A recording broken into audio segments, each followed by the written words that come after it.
part of me is asking, how long do we have to live with this pandemic? A second part is worried that this outbreak might increase suicide rates. A third part is fretting about the economy. What concerns are you telling yourself? As a psychologist, I know the importance of holding a dialogue with our parts.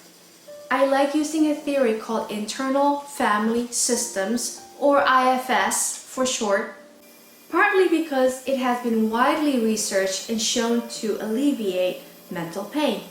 To help you get through your concerns during this pandemic, I'd like to offer you an exercise which will allow you to touch base with some of your parts. This exercise may seem odd at first, but I can promise you two things. First, this isn't about emptying your mind. You are not going to lose control over your impulses. What we're about to do is more like talking to yourself. And the second promise is this: if you keep an open mind and gamely follow along, you might be pleasantly surprised with the results. But right about now, you might be thinking, I'm still not sure about this. Well, this thought could be a manifestation of one of your parts.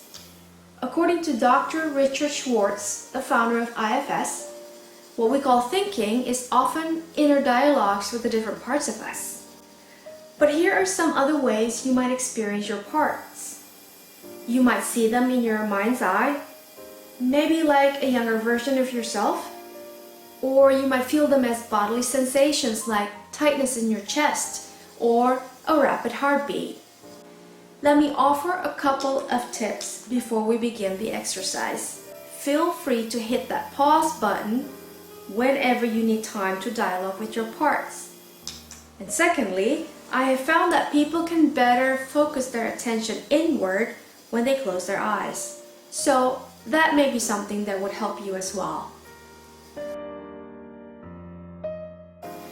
So now please relax your body to the extent possible and breathe deeply. Tune your attention inward. Is there any part of you that feels negatively about this exercise? They might be saying, don't do this, or I don't know where she's going with this. Recognize these objections as your protective parts speaking up. Just listen to whatever suspicion and caution they're telling you. And if you can, please convey your appreciation for these parts. They're just looking out for you. Now might be a good time to hit the pause button because it will give you more time to dialogue with your parts.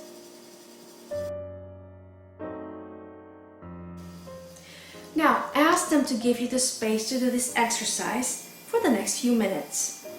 They can watch what's unfolding, and I invite them to jump right back in if they feel the need to warn you. But otherwise, it would be very helpful if they can step aside so that you can devote your full attention to the exercise. And please thank these parts if they are willing to step back.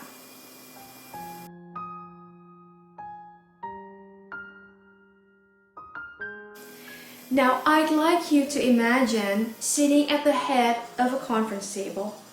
You and your parts will hold an internal meeting around the table that you just envisioned. Here's who you need to invite. 2 to 3 parts of yours with the loudest concerns about what's going on in our world today. They could fear getting the virus, infecting other people with it, or they could be really afraid about money, or it could be any concern related to the crisis that we're facing. There may be other parts who are also concerned about what's going on, but in the interest of time, we can't invite everyone to the table. Maybe you can make a mental note that you will revisit these parts as their concerns come up later. Once your parts have sat around the table, please let them know there's only one rule of thumb. They need to take turns in telling you their concerns. Your job is to listen to each part as though they're little kids who come to you with their fears. You would be gentle with them, right? If at all possible, affirm each part in a way that feels right to them after they share their fears. For instance, you could say, "That makes sense," or "You're not alone in this."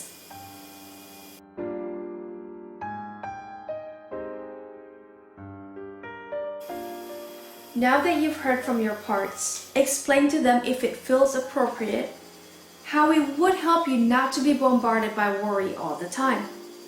Ask if they need anything from you to help reduce their worry. For some of your parts, they may want you to read scriptures to them. Other parts may need you to check in daily with your loved ones, or to pay more attention to these parts. Or maybe make an appointment to see a therapist. So just listen to each part.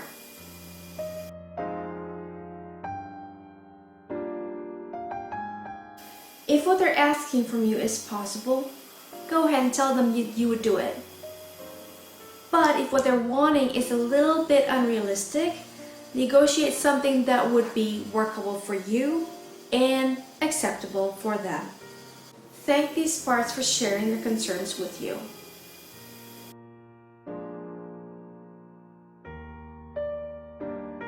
If you had skeptical parts earlier in the exercise and they were willing to give you space, please invite them back and ask if they have any feedback to give about the exercise. Whenever it feels that your parts have finished talking, and whenever you are ready, please open your eyes.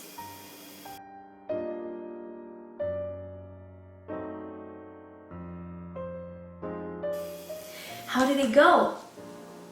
Did you hear anything from your parts that you didn't expect? Did they calm down?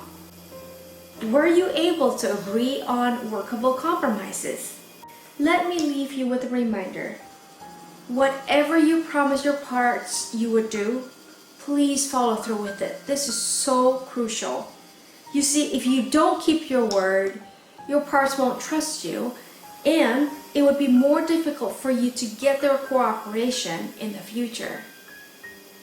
If the simple exercise intrigues you about IFS, the theory that I use, I invite you to visit my website, aimforbreakthrough.com.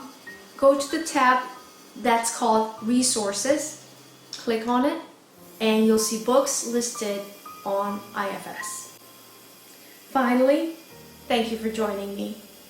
I pray health, safety, and provision for you and yours.